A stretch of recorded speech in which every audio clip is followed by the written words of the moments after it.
massive thank you to Cameron, Will, Alex, Jacob and Timothy for subscribing to the channel. If you want to be featured in these clips, make sure you subscribe down below. Hello everyone and welcome back to a brand new video where today we return with round 12 of season 4 of our F1 22 My Team career mode, and of course our first F1 My Team race of 2023. Now we're kicking this one off with quite a big one. We're back at the Austrian GP of course this weekend.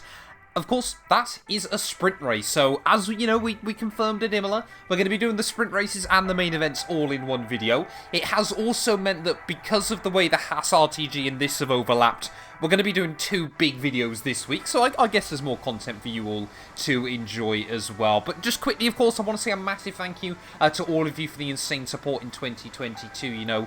It was just absolutely mind-blowing. I'm really, I've got a lot of plans for 2023. Fingers crossed we can have another really, really good year as well there. So, if you're watching this and you haven't clicked that big red button down below, please do make sure you do so. Get yourself subscribed. 100k right around the corner, and fingers crossed, yeah, if you can help us get one step closer, it would be greatly, greatly appreciated. But, yeah, if you missed out on last week's, or last year's video even, I should say, from the British Grand Prix, I would highly recommend going back and checking that out. One of the best battles I think I've ever had on F1 22, so I would highly recommend going and seeing that one. Championship-wise, though, the gap at the top down to just 18 points between ourselves and George Russell. We've got a big opportunity to try and further close down that gap this weekend, of course, with the two races. So let's get into it. Austrian Grand Prix. Fingers crossed we can try and maybe win our second ever sprint race. Well, jumping in then to the Austrian GP weekend, where we start every weekend, of course, in Formula 1, and that is with our free practice programs. 2023, I'm wondering, let me know down in the comments below whether you want me to still sort of feature free practice, whether you just want me to sort of more focus on qualifying and races. I'm sort of down for feedback and changing a few things up still. I mean, I know the free practice programs we normally only mention for a minute or two, but yeah, some of you guys probably quite like them, some of you probably just skip straight past them. Right in the final corner though, tyre wear sim run coming to the finish. That's going to be a purple score, perfect way to start. Next up, we haven't got a qualifying simulation run once again. It is going to be the fuel sim, so, I mean, Austria, very, very power sensitive circuit, but we'll try and lift and coast strategically and get that score to purple, hopefully. Heading in towards the final couple of turns, they're really just trying to make sure we stay under the delta as well. Though, will it be a purple score? Will it only be green? It is going to be mighty close. Lift and coast and pray. Purple score. Let's get into qualifying.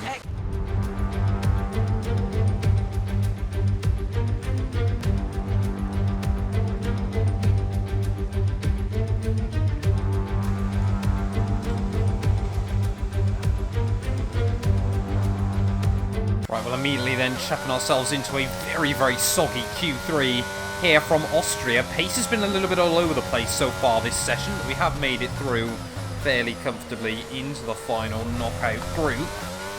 But yeah, it's all about just trying to get one lap hooked up around here. Of course, shades of 2020, where, a lot of drivers making mistakes. Austria, very, very high-speed circuit. It's easy just to run a little bit wide or get on the throttle a bit too early in quite a lot of places here and potentially upset the car. So we're going out for our first run on the wets, but the intermediates don't seem too far away. So it might be worth later on in the session going for a last-ditch run on inters, but we'll wait and see what happens as Perez sets the pace on a 12.9 first of all. Big Bottas now going fastest in his McLaren there as we tip the car through the final couple of turns. Where are we going to go on our first run up towards the line? It's P6 for now, but we'll go for another lap. Well, Charles Leclerc has just obliterated everyone onto our 1 minute 12.3.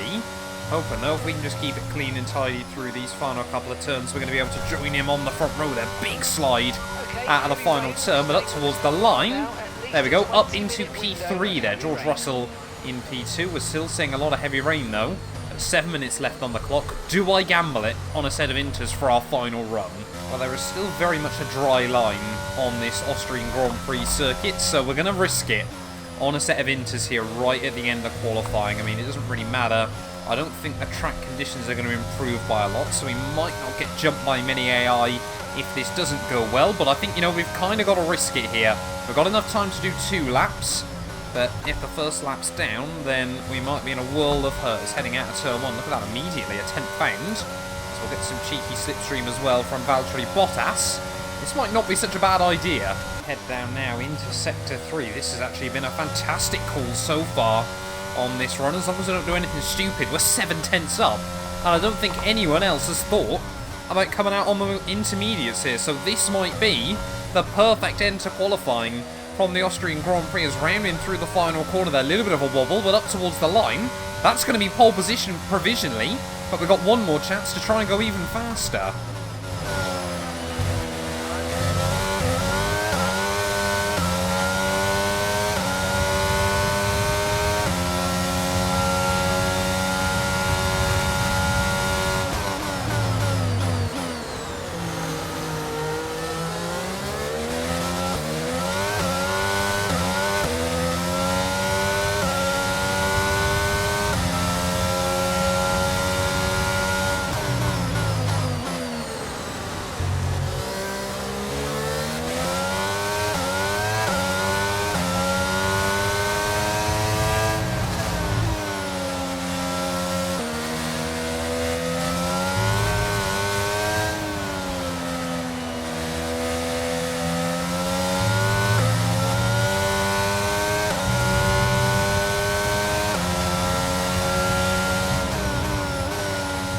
Second lap has been a bit more ragged, but as other cars are slowly trying to improve, I don't think anyone's going to get close to us. As round in the final corner, we're still going to improve again. That's going to be a 1:11, and that's pole. 2 races back to back.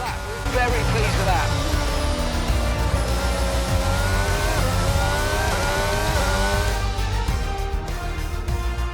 We're all ready for tomorrow's race, but before we begin, let's have a quick look at those who'll be fronting the grid.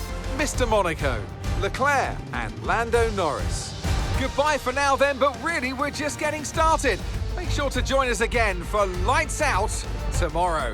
Well, there we go then. A big gamble has paid off here in Friday night qualifying, and we're on pole for the Austrian GP sprint race there. Charles Leclerc P2 alongside us, but Lando Norris starts P3 for the second weekend in a row. Don't have to remind you how well he did from that position last time out there. Bottas ahead of George Russell.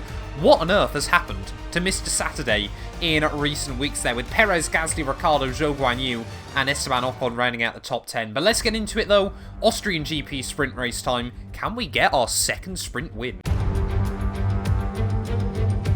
Forget pit stops, forget fuel management. It's pedal to the metal all the way here as we get ready for today's sprint.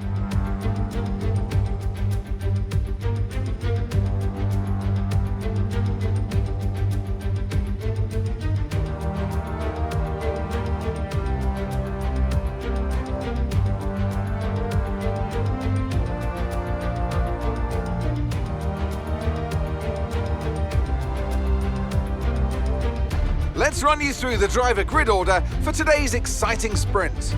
Mr. Monaco lines up on pole position, and it's Charles Leclerc in P2. As we continue through the rest of the grid today, we have Norris, Bottas, George Russell and Perez, Gasly, Ricciardo, Zhou and Esteban Ocon, Théo Pourchaire, Tsunoda, Oscar Piastri and Latifi, Ticktum, Mick Schumacher, Robert Schwartzman and Felipe Drugovich, Daruvala, Albon, Magnussen and Lance Stroll brings the grid to a close. Which of these drivers will get pole position today? We'll soon find out.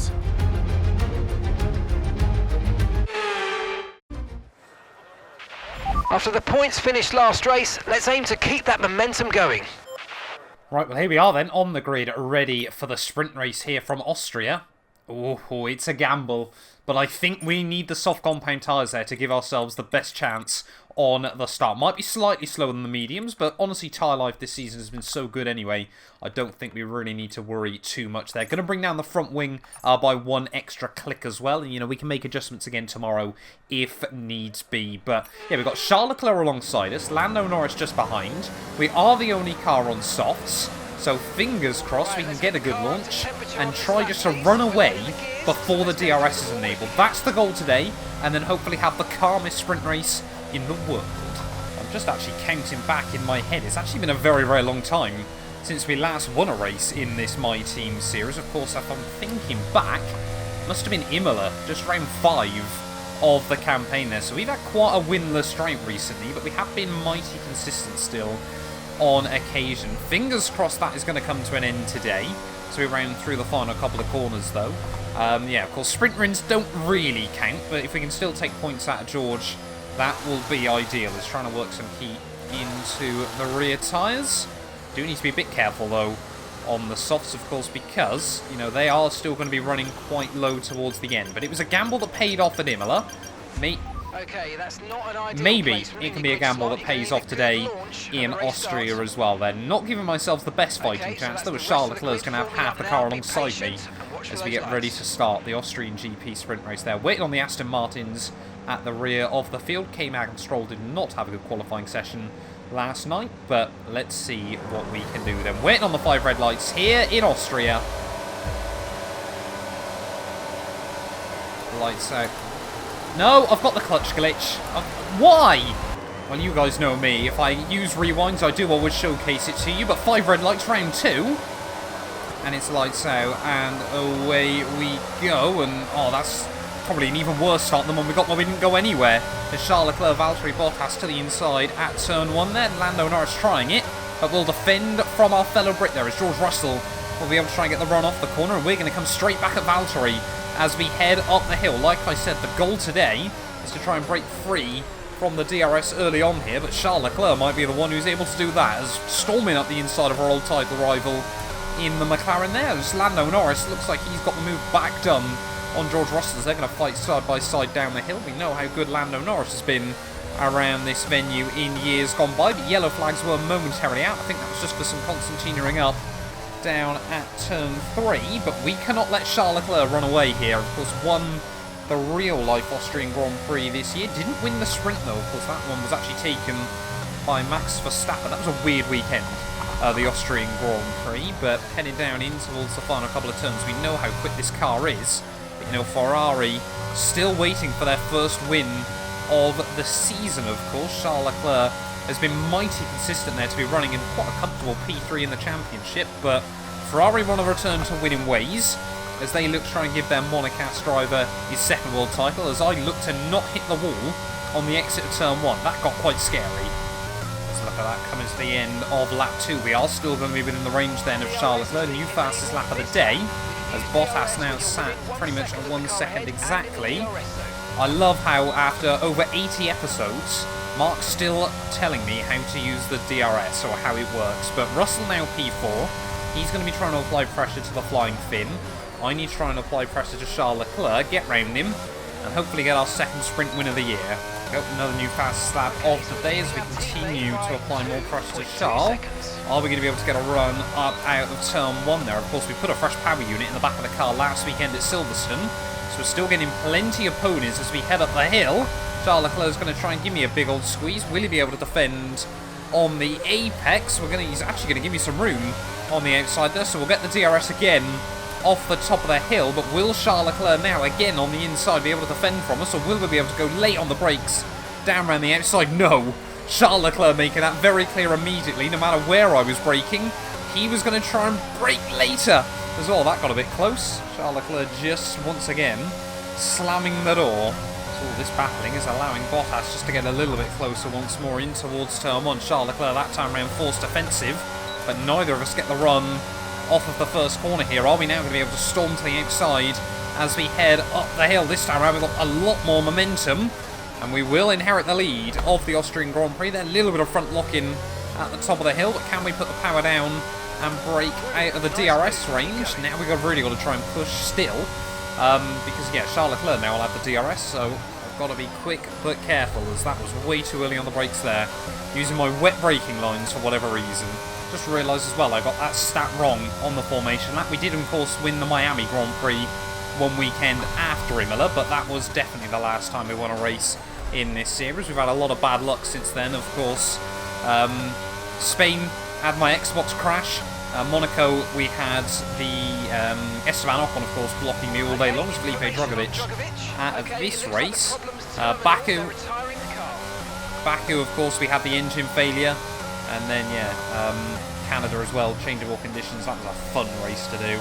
And then Silverstone, of course, last weekend, where Lando Norris pipped me in what was pretty much an entire 26-lap battle. But we've got to be a bit careful of Charles Leclerc behind us. 5 laps to go, of course. This will be roughly where we might see the mediums start to gain an advantage, so we've got to keep using the fact we've got a quicker car here. I feel a bit sorry for Charles. It feels a little bit like real life 2022. He can make the difference on a Saturday and really put the car towards the front, but we have definitely got a car advantage still. I'm not going to try and deny that. Charles Leclerc able to drive the wheels off that thing, as George Russell still hounding Bottas. Mark just saying with 3 laps to go then that tyres are still alright, as that line through the penultimate corner might say otherwise. Charles Leclerc is still absolutely hounding me at the moment, but we need to try and get this win. A very, very weird little sprint race, of course, because of the alternate strategies. Once again, Imola was a little bit more clear-cut that we had the advantage right the way throughout, but where Austria is so much dominated by straights and traction zones, of course, you can't really gain much on a straight being on softer rubber. And I've always wondered, actually, I'm sure the difference would be next to nothing. I need to concentrate quickly. I'll come back with my theory in just a moment. Charles Leclerc. Oh, no. No, don't give me more power unit failures, please. As Charles Leclerc inside. Oh, Valtteri Bottas there trying to get involved as well, but we will do the switchback on Leclerc on the exit. Please don't say we're going to get a power unit failure here as side by side as we head down the hill there. Charles Leclerc gives me the room. Are we going to be able to hook this up through the next corner as well? Charles Leclerc, this is fantastic racing. And we will just about hang on to the lead for now. Here comes Bottas. Oh, we've got some sort of... Bottas! It's all happening! George Russell's in the lead. Bottas is... I can't commentate this. What on earth is that? Charles Leclerc's out of the race as well because Bottas just sent it.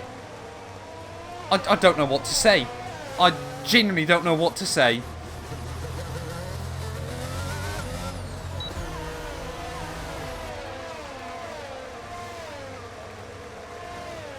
We're looking at some...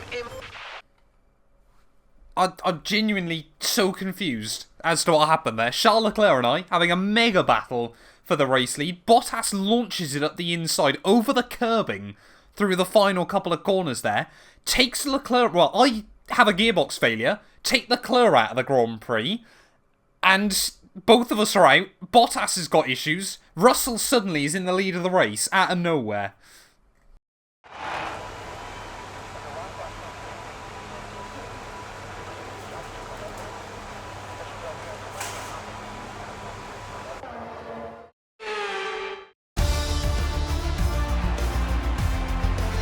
And now let's take a look at the driver's standings. That's a positive result for George Russell, who further solidifies his position at the top of the standings. It's time to check out the constructors' standings. No change in the top spot then, but with today's points, their hold on that lead is getting weaker. Meanwhile, a strong weekend from Red Bull this time out, and they improve their position in the championship.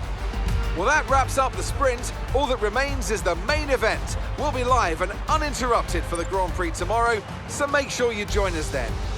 Well, what a bizarre end to our sprint race then here from Austria. I apologise that all got very, very frantic all of a sudden, but yeah, trying to just piece everything that happened there in one moment got very, very complicated. George Russell somehow, from 5th on the grid, is going to take home the victory ahead of Lando Norris. There, Ocon will go from 10th to 3rd, inside 12 laps ahead of Perez, and Bottas there still recovered to P5. Gasly ahead of Ricciardo and Zhou Guanyu will round out our point scorers, but I think it was a gearbox failure for us that put us out of the Grand Prix. It certainly wasn't engine related. I don't see many gearbox failures on F1 22, but that meant our front two from the sprint race are going to be starting right at the rear of the field, ready for the main event. So confused with that, but I guess we've just got to get on with it then. It's feature race time from the Austrian Grand Prix. Hopefully it won't quite be that dramatic. Good afternoon and welcome to Spielberg, and to a circuit that in one form or another has held every Austrian Grand Prix in the championship except the very first back in 1964. It was at this race that John Watson lost a bet and his beard when he took Team Penske's only F1 victory in 1976. If anything, the stakes are even higher today, with 25 points available for victory and a crucial advantage in the championship fight. It's one of the shortest laps on the calendar today then, with 7 rights and just 3 lefts, making up the 10 corners of this high-speed circuit. Turn 2 is barely a corner at all. They'll be flat out through there, a left-hand kink into the uphill braking zone of turn 3. Turns 1, 3 and 4 are all potential opportunities to overtake. It's time to see how our drivers are stacking up after yesterday's exciting qualifying session. George Russell will begin today's event in pole position, and Lando Norris lines up alongside. Considering the rest of the grid, we have Ocon, Perez, Valtteri Bottas and Gasly, Ricciardo, Zhou, Teo Pourchaire and Yuki Tsunoda, Oscar Piastri, Latifi, Daniel Ticktum and Schwartzman, Mick Schumacher, Daruvala, Kevin Magnussen and Alex Albon, Stroll, Mr. Monaco, Leclerc and Felipe Drugovich. Which of these talented drivers will come out on top today? Anthony Davidson, a lot of talented drivers out on the track today, but what will stand out for you? My focus is 100% on the front of the grid. Like you said, we're seeing a lot of strong competition across those positions, so it would be super interesting to see the fight for that front spot. Personally speaking, I'm hoping for plenty of overtakes. Okay, now that we've got some good points on the board, let's continue this form and aim for another top 10 finish.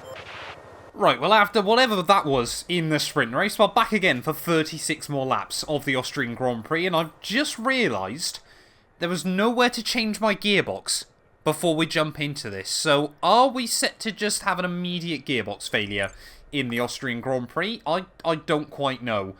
This is going to be a big step into the unknown. Yeah, this could get quite unpredictable here. We'll wait and see if I have a gearbox failure on the formation lap of this GP, but George Russell, how much more luck is our teammate going to get this season there? Started P5 in the sprint. Bottas launched it over the curbing on myself and Charles Leclerc, took us both out of the Grand Prix. I was having a mechanical failure anyway, so it kind of didn't make much difference to us, but George Russell then just gifted the race victory as what have the team... We can't do anything. It's red. I surely can't go anywhere on a completely wrecked gearbox. Surely not. There was nowhere to change it. I mean, surely it's just going to break down. Surely, as soon as we start this race, it's just going to break down. We can't see it, of course, on the formation lap because there's no engine wear. But the engine's red. Oh, dearie me. No, Codemasters, EA. Surely. Have I missed something? I thought you basically just go straight in from the sprint race, and all it says is just go to the main event. Surely I can't have missed something. Surely.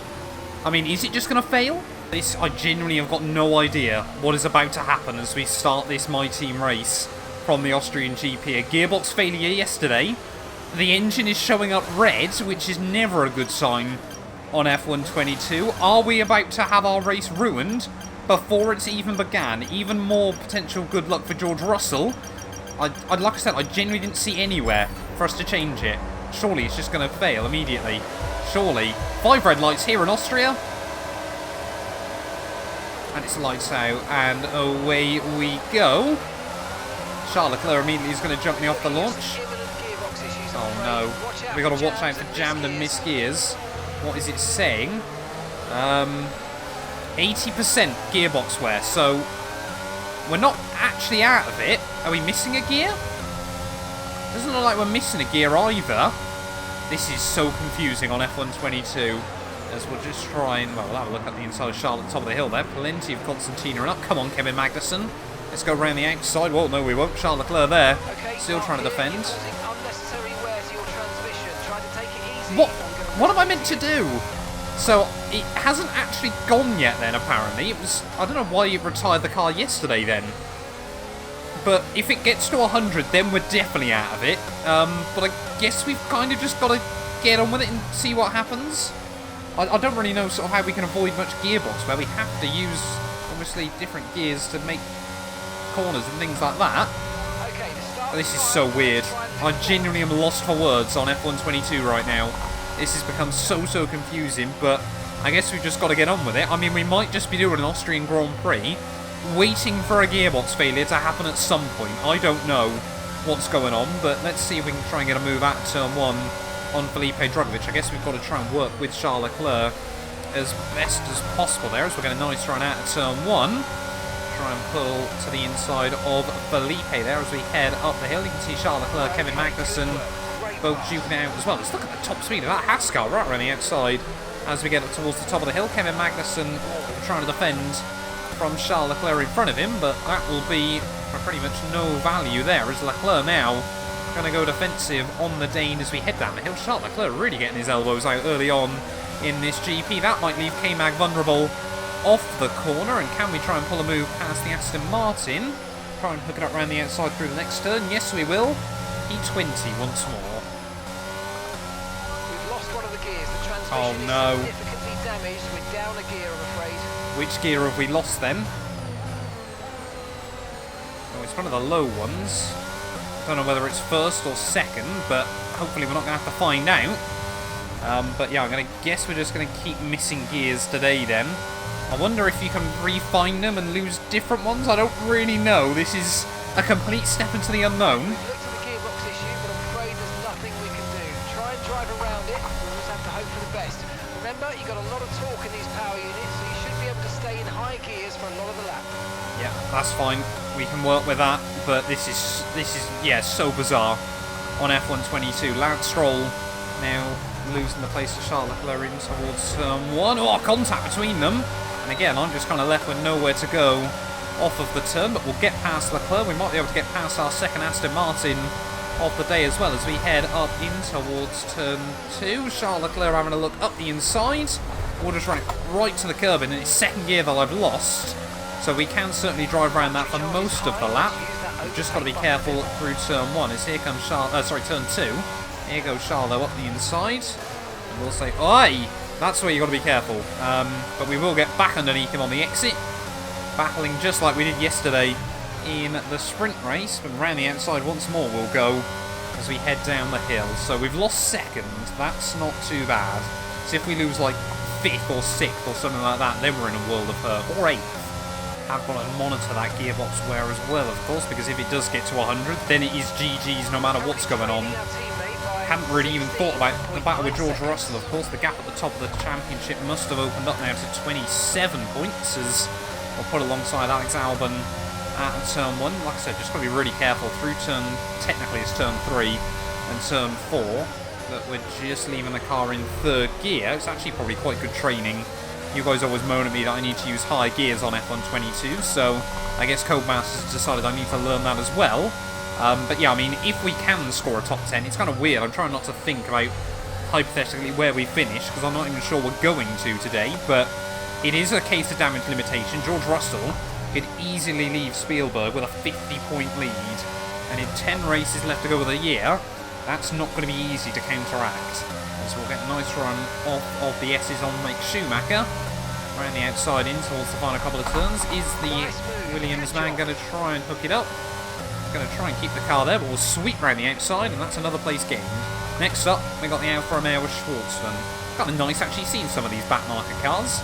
You know, we haven't, Dan Tickton of course comes into this series, we haven't seen basically any of him, apart from when we've lapped him on a couple of occasions, but now we're starting to get into the groove a bit more as we get the run on Robert Schwartzman as we head up the hill. Jean Darubala next. Whoa!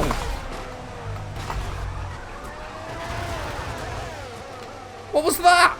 Schwartzman? Did I cut across him, or did he just try and turn me? I'm running on board then with Robert Schwartzman as we head up the hill. I squeezed him. I cannot believe that. I definitely squeezed him there as we went up the hill. You can just see. I thought we had the car fully ahead. And Schwartzman, I mean, he doesn't want to get pushed onto the grass. And our difficult weekend has just got a whole lot more difficult, as we are going to go on a one-way ticket to the barrier. Schwartzman was very lucky, actually. They didn't collect him again in that instant. But I'll hold my hand up and admit, that was completely my own doing. A rookie error to make on a very tough weekend.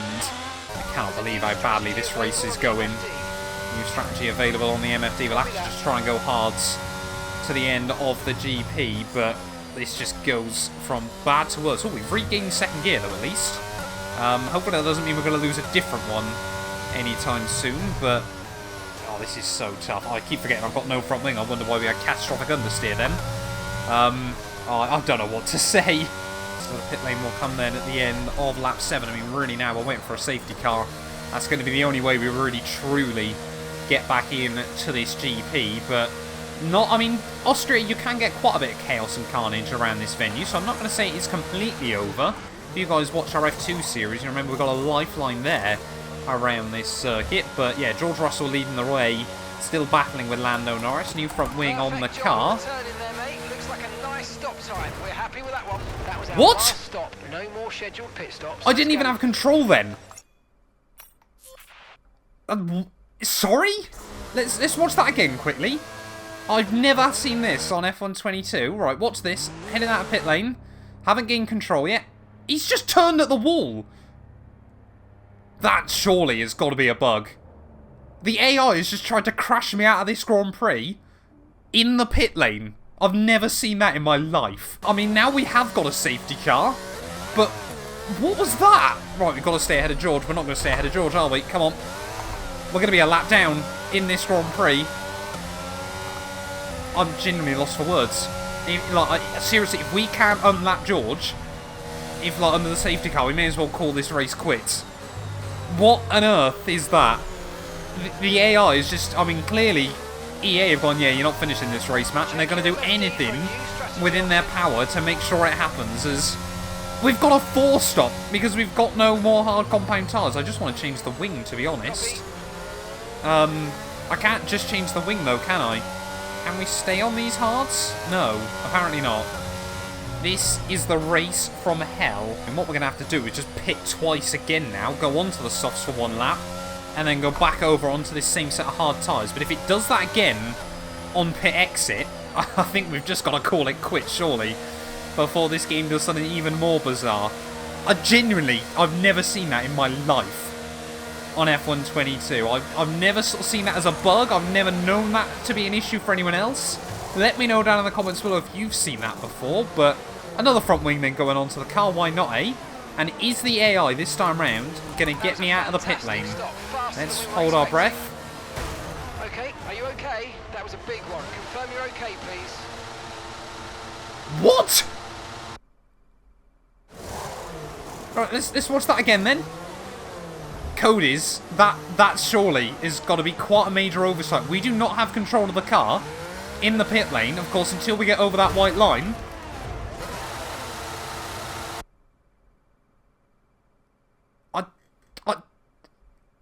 How am I meant to do commentary over that? I genuinely am speechless. Genuinely speechless. 2 laps in a row. I mean, we had to pit. We couldn't do a entire race without a front wing. I wonder if it's because of the gearbox damage, whether the game's trying to put us into second gear and gets confused. No, we had second gear back. I genuinely do not know what to say about that. But we are out of the Austrian Grand Prix. I can't really do a lot else about it. That's a daylight robbery. What? I genuinely am completely speechless. Completely speechless. What a weird weekend here from Styria. But we have been absolutely, completely, 100% wrecked by this game.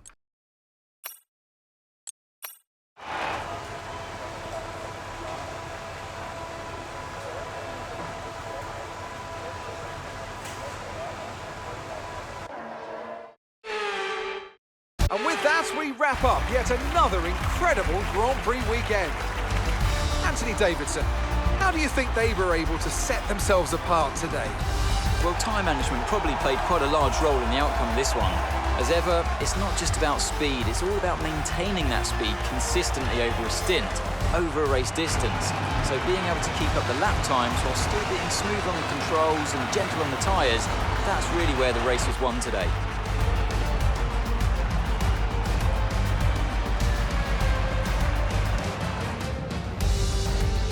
Well, I'm thoroughly exhausted after the excitement of that race, but I'm sure it's nothing compared to our drivers here.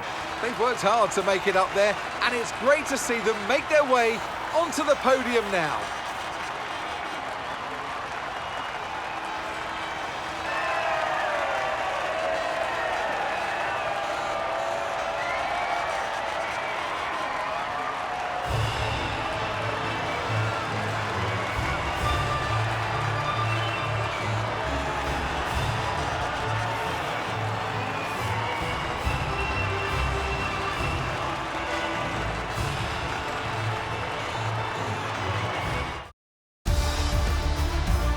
That's a positive result for George Russell, who further solidifies his position at the top of the standings. So then, it's time to see how this result affects the Drivers' Championship. Some amazing talent out on the track today, but Anthony, who would you pick as your driver of the day? Well, my driver of the day has to be Charles Leclerc. He was unstoppable out on the track today, weaving through the competition with ease. Let's move on to the constructors. The current leaders continue to extend their lead at the top. It's been an absolutely wild weekend of Formula One action. I can't wait to see what's next. Genuinely lost for words. What a bizarre way to start 2023 with the My Team career mode. And if it's going to continue like that, it's going to be a long 6 months until F1 23, or roughly 6 months, until F1 23 launches there. But George Russell, maximum points from the weekend. We walk away with zip, zilch, zero, nada, nothing, through two issues that I have no control over. A gearbox failure in the sprint race, the gearbox I put a fresh one in last weekend for Silverstone, and then the AI decided he was going to crash me into the pit lane exit twice in 2 laps. I genuinely, I know I keep saying it, but I don't know what to say about that. Yeah, it does mean, though, George Russell takes the win ahead of Sergio Perez there, Lando Norris in at P3 ahead of Bottas, Ocon, Zhou Guanyu, Ricciardo, Gasly, Pourchaire and Tsunoda there. Charles Leclerc unlucky not to score points starting from the rear of the field. I'm not sure I want to look at the championship standings, to be honest. 52 points. 52. The gap to George Russell with less than half a season to go. Surely that's not going to be a race we look back at and go, that was championship defining there. I mean, we're not mathematically out of it yet, but we are going to need to absolutely bring our A game to the second half of the year there. And I honestly thought after qualifying that Austria might be the turning point for us this season. I mean, even Silverstone last weekend was very, very good going. But George Russell, he's only had 1 mechanical failure. I've had 3, and the AI doing that, and my Xbox crashing. So it's kind of 5, if you ask me personally there. Charles Leclerc, though, still somehow P3 in the championship, 2 ahead of Lando Norris. There is ahead of Ocon, Perez and Pourchaire. I don't think we've got any of the movers, though, in the drivers' table. Constructors-wise, I mean, we're still comfortably ahead there. Alpine now with a bit of a buffer to Red Bull, who have then in themselves got a bit of a buffer to Ferrari. But, yeah, let me know if you've ever seen that glitch on F1 22. I apologise that we didn't get anything from this weekend in Austria, but, yeah, as you can probably tell, I didn't really have much control over it, sadly. So, a bizarre way to, well, start, middle and finish the Austrian Grand Prix, but we will be back next time round. We will persevere, we will come back stronger in the near future. I think next time out we're not at Le Castellet, that's been scrapped from this calendar. I think we're at the Hungaroring next weekend, so make sure you join us there. None of these videos would be possible without the help of our channel members, so a massive thank you to all of the names you see on your screens currently for helping support the channel. You can join them by clicking the join button down below, and yeah, thank you once again to everyone that continues all the insane support on my work.